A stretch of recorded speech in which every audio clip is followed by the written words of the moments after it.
Come in. ఎవరమ్మా నువ్వు? నేను మీ దగ్గరికి వస్తాడే నాగయ్యని, అతని కూతుర్ని. నువ్వు నాగయ్య కూతురువా? చిన్నప్పుడే నువ్వు? అవునండి, అయిన వాళ్ళకు చిన్నప్పుడే దూరం అయ్యాను. తండ్రి బ్రతికున్నాడని తెలిసేసరికి నేను అతని కూతుర్నని చెప్పుకోవడానికి సిగ్గుపడే స్థితిలో ఉన్నాను. ఏమిటమ్మా అది? కొంచెం అర్థమయ్యేలా చెప్పు. డబ్బా? ఎందుకమ్మా?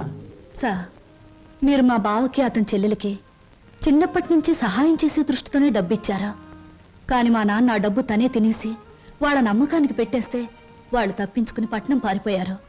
ఇప్పటికీ మా నాన్న వాళ్ళ పేరు చెప్పి మీ దగ్గర డబ్బు తీసుకుంటున్నట్టు నాకు మొన్నే తెలిసిందే. అందుకు తండ్రి చేసిన పాపాన్ని నువ్వు చెల్లించడానికి వచ్చావా? ఇది మీ తృప్తి కోసం ఇవ్వడం లేదండి, నా తృప్తి కోసం ఇస్తున్నాను.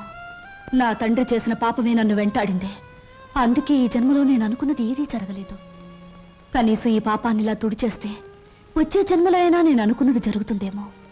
అందుకే తీసుకోండి సార్, ప్లీజ్. సరే, ఇది నేను మీ నాన్నకిచ్చిన డబ్బుగా తీసుకోవటం లేదు. నీ అభిమానాన్ని నిలుపుకోవడానికి నువ్విచ్చిన డబ్బుగా తీసుకుంటున్నాను. నీకు ఈ విషయం తెలుసా? మీ బావ అతని చెల్లెలు ఈ ఊర్లోనే ఉంటున్నారు. తెలుసా? తెలుసా? చెప్పానుగా, నా వాళ్ళందరూ నా చుట్టూనే ఉన్నారు. కొందరు చెప్పుకోలేని స్థితిలో ఉన్నారు, కొందరు చెప్పకూడని స్థితిలో ఉన్నారు.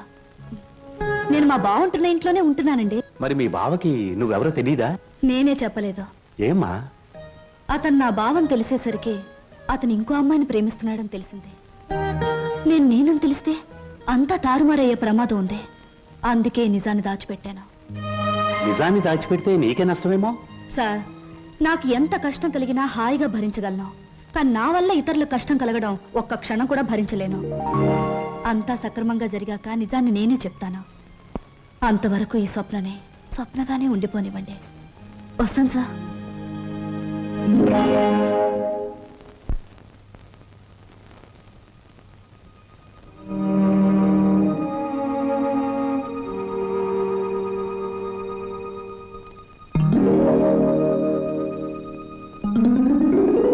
హలో, ఏమిటి ఇలా వచ్చారు? కూర్చోండి. ఇప్పుడే తలకు స్నానం చేశాను. పెద్ద బరువు దిగిపోయినట్టుంది. తలస్నానం చేస్తే తల బరువు దిగిపోతుంది, మరి మనసులో బరువు మర్చిపోతే మాయమైపోతుంది. మర్చిపోవడం బాధ్యత గల మనసు లక్షణం కాదు. మర్చిపోమన్నది బాధ్యతని కాదు, బరువుని. కూర్చోండి. సారీ, కూర్చునే మనస్థిమితం లేదు. ఏ కూర్చోలేనంత కష్టమే వచ్చింది మీకు? కొంపతీసి హీరోతో గాని పోట్లాడారా, లేక హీరో గారు మీతో పోట్లాడారా? ఓ చిన్న కథ చెప్తాను, ముగింపేమిటో చెప్తారా? ముగింపు లేని కథ అయితే అలాగే చెప్తాను. అనగనగా ఓ గోరింక, దాన్ని మనస్ఫూర్తిగా ప్రేమించిన ఓ చిలకమ్మ. చిన్నప్పుడే ఆ చిలకమ్మ గోరింక ఒక తుఫాన్ వచ్చి విడిపోయాయి.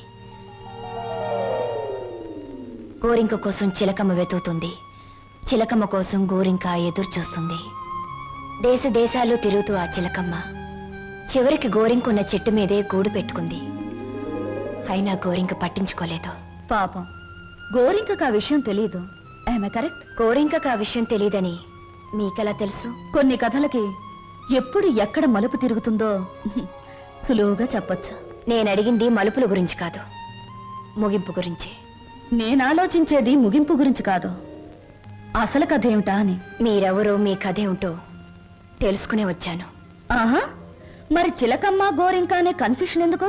Come to the point. Srinivas మీ భావం తెలుసు కూడా అతనితో నిజం ఎందుకు చెప్పలేదు? నేను చెప్పే టైంకి అతను మిమ్మల్ని మనస్ఫూర్తిగా ప్రేమిస్తున్నాడన్న నిజం తెలిసింది కాబట్టి, ఇప్పుడు నిజం చెప్పి అతను మనసు పాడు చేయడం తప్ప వేరే ప్రయోజనం లేదు కాబట్టి. కానీ అతని మీద మీకు హక్కు ఉంది, అధికారం ఉంది. హక్కు అధికారంతో సాధించుకోవడానికి ఇదేం దస్తావేజుల మీద రాసిన ఆస్తి కాదే, మరొకరికిచ్చిన మనసు.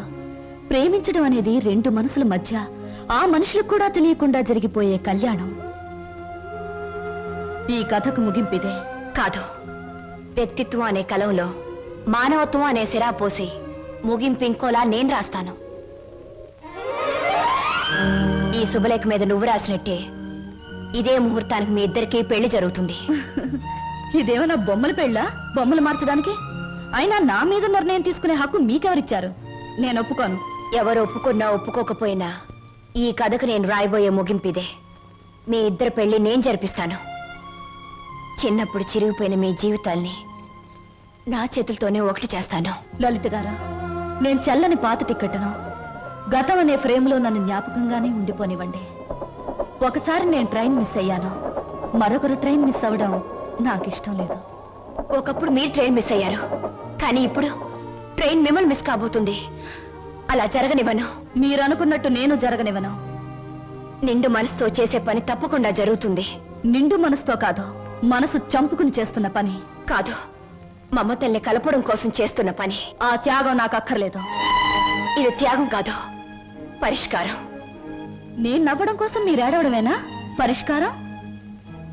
లలిత గారు, ఒకసారి చెప్పాను గుర్తుందా? జీవితం అనే స్కూల్లో దురదృష్టం అనే మాస్టారు పరిస్థితులనే బెత్తంతో కొట్టారని. కానీ ఇప్పుడు అదృష్టం అనే మాస్టారు తల వంచి తాళి కట్టించుకోమంటే తల వంచక తప్పదుగా. నేనెవ్వరికి తల వంచను. చూస్తాను. 4 నిమిషాల్లో ఈ నిజం అందరికీ చెప్పేస్తాను. 3వ నిమిషం మొదటి సెకండ్లో నేను శవంగా మారతాను. స్వప్న. అవును, చిన్నప్పుడు మా బావ కోసం ఒకరిని చంపడానికే వెనకాడలేదు. ఇప్పుడు నేను చావడం చాలా సులువు. అదే నేను చెప్పేది. ఆయన కోసం ప్రాణాలు తీయగలిగేంత ధైర్యం, ప్రాణాలు పోగొట్టుకునేంత గొప్పతనం నీది. నా ప్రేమ కంటే నీ ఆరాధన చాలా గొప్పది. నీ ఆరాధన ముందు నా ప్రేమ చాలా చిన్నది. అనవసరంగా ఆవేశపడకు. Now the ball is in my court.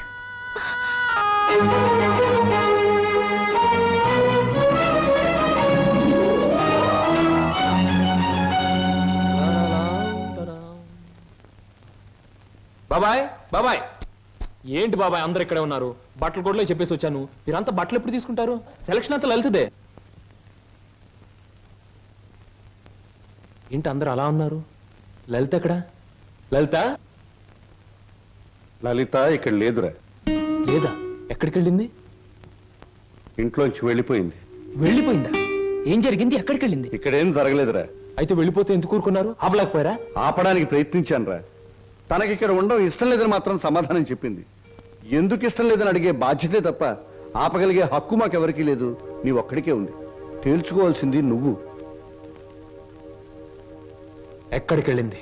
ఏమిటే నువ్వు మాట్లాడేది? నీకేమన్నా పిచ్చెక్కిందా? పీట్ల వరకు వచ్చిన పెళ్లిని కాదంటావా? అసలు కారణం ఏమిటో చెప్పవే. మీరిద్దరు ఏమన్నా గొడవ పడ్డారా? నేను వెళ్ళి అబ్బాయితో మాట్లాడతాను. ప్లీజ్ అక్క, నన్నేమి అడక్కు. ఇందులో ఎవరు తప్పు లేదో. ఇలా జరగాలి అంతే. అందుకే ఈ నిర్ణయం తీసుకున్నాను. అంతకంటే కారణం నన్నేమి అడగొద్దు. నేను అడుగుతున్నాను. మనిద్దరం విడిపోవటానికి కారణం నీకు తెలియాలి లేదా నాకు తెలియాలి. చెప్పు, ఏమిటా కారణం? కారణం తెలుసుకుని ఎవరూ చేయగలిగిందేమీ లేదు. ఇది కేవలం నా వ్యక్తిగత నిర్ణయం. వ్యక్తిగత నిర్ణయం అన్నంత మాత్రం నువ్వు తప్పించుకోలేవు. ఎవరో నీ మనసు చెడగొట్టుంటారు. చెప్పుడు మాటలు వినేటంత తెలివి తక్కువ దాన్ని కాదు. అయితే నువ్వు నన్ను ప్రేమించావా లేదా? మరి పెళ్లి వద్దంటానికి కారణం నేనేమైనా తప్పు చేశానా? నువ్వు తప్పు చేయకూడదని ఈ నిర్ణయం తీసుకున్నాను. ఆహా, ఏమిటా తప్పు? నీ బాధ్యత నీ ముందే ఉంది. అది నెరవేర్చడానికి మన పెళ్లి అడ్డుగా ఉంది. అందుకు నా మనసు ఒప్పుకోలేదు. ఒడుపు కథ వేస్తున్నావా? జీవితం కథలా ఉన్నప్పుడు నాలాంటి వాళ్ళ జీవితం పొడుపు కథే అవుతుంది. లలిత, నా మీదేదో అనుమానంతో అలా చేస్తున్నావు అనుకుంటున్నాను. కాదు. మరి ఎందుకు వచ్చో చెప్పు. చెప్పు. దయచేసి నన్నెవరూ ఏమి అడగండి. ఎవరికి నేను సమాధానం చెప్పలేను. నా బాధలు, నా నిర్ణయాలు అన్ని నాలోనే ఉంచండి. ప్లీజ్ నన్ను ఇలా వదిలేయండి. ప్లీజ్. చూడు లలిత, నువ్వు ఏ నిర్ణయం తీసుకున్నావో ఎందుకు తీసుకున్నావో నాకు అనవసరం. ఎల్లుండి ఆఖరి ప్రోగ్రాంలోగా దానికి కారణం చెప్పాలి. అది నిజంగానే నాదే తప్పైతే నీ మార్గం నుంచి నేనే తప్పుకుంటాను. పొడుపు కథలాగే ఇంకా నిజాన్ని మిగిల్చావో నేను ఈడ్చికెళ్ళి ఆ పెళ్లి పేటల మీద నీ మెడలో 3 ముళ్ళు వేస్తాను. ఇది మాత్రం నిజం. Mind it.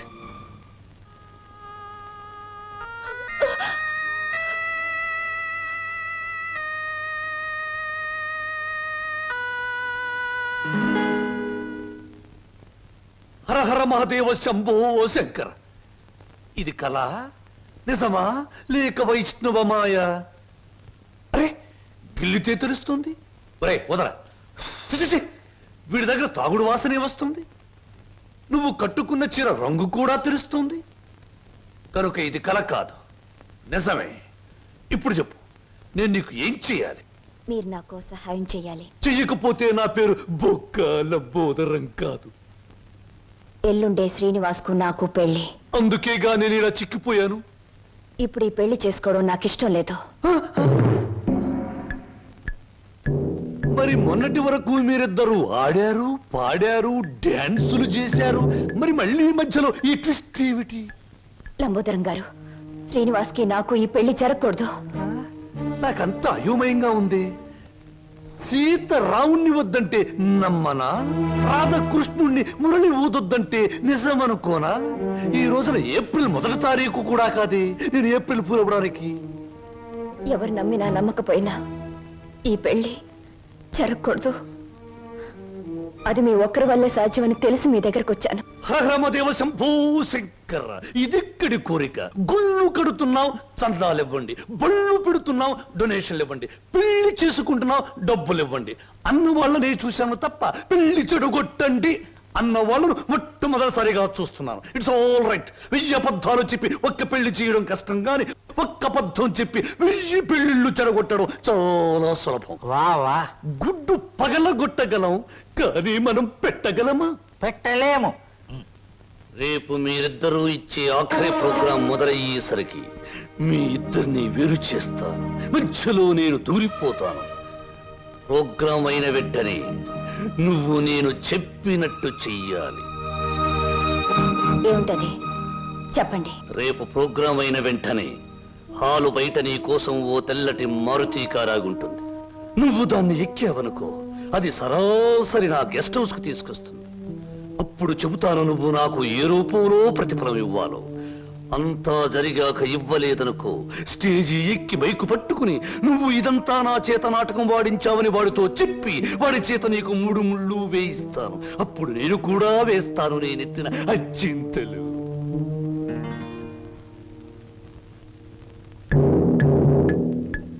పడింది తుర్రుపిట్ట నా బుట్టలో తుర్రున నిశాచరా. ఏం సమాచారా? ప్రోగ్రామ్స్ కరెక్ట్ గా చూడు.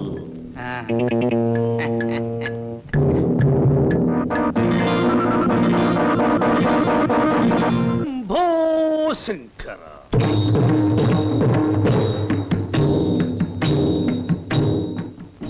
నేను జగమెరిగిన బ్రహ్మనుణ్ణి.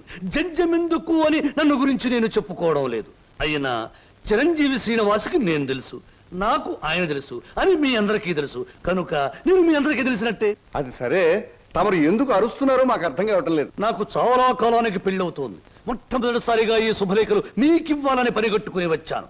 నాకు చాలా మంది పెద్దవాళ్ళు తెలుసు, కానీ మీ ఇంటికే మొదట ఎందుకు వచ్చానంటే పెళ్లి కూతురు మీ అందరికీ చాలా ఆత్మీయురాలు కనుక, ఆ అమ్మాయి మీ అందరికీ కావలసింది కనుక, అప్పుడు మీరందరూ నాకు కావలసిన వాళ్ళు కనుక, ఇప్పుడు నేను మీ అందరికీ కావలసిన వాణ్ణి కనుక. ఎక్కువగా మాట్లాడుకో, అసలు ఎందుకు వచ్చా చెప్పు. వెడ్డింగ్ అంటే పెళ్లి పిలుపు, వివాహ మహోత్సవము. వరుడు చిరంజీవి బొక్కోలం బోదరం, దీనబంధు, ప్రజాబంధు, రాజకీయ బంధు, ప్రముఖ పారిశ్రామికవేత్త బంధు, ఆత్మబంధు. వధువు చిరంజీవి సౌభాగ్యవతి లలిత.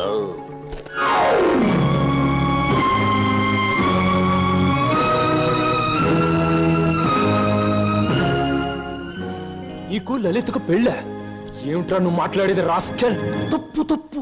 రాయబారుల్ని, చిన్న పిల్లల్ని శుభలేఖలు ఇవ్వడానికి వచ్చిన నాలాంటి బుద్ధిమంతుడైన పెళ్లి కొడుకుని దూషించకూడదని పెద్దలు నొక్కి వక్కాణించారు తెలుసా? ఈ పెళ్లికి లలిత ఒప్పుకుందా? తనే వచ్చి నీలాంటి అందగాడు ఈ తెలుగుదేశంలో లేడు అంది. ఎలిజబెత్ టైలర్ని పెళ్లి చేసుకుందాం అనుకున్నా నేను ఏదో కాంప్రమైజ్ ఈ అమ్మాయిని పెళ్లి చేసుకోబోతున్నాను.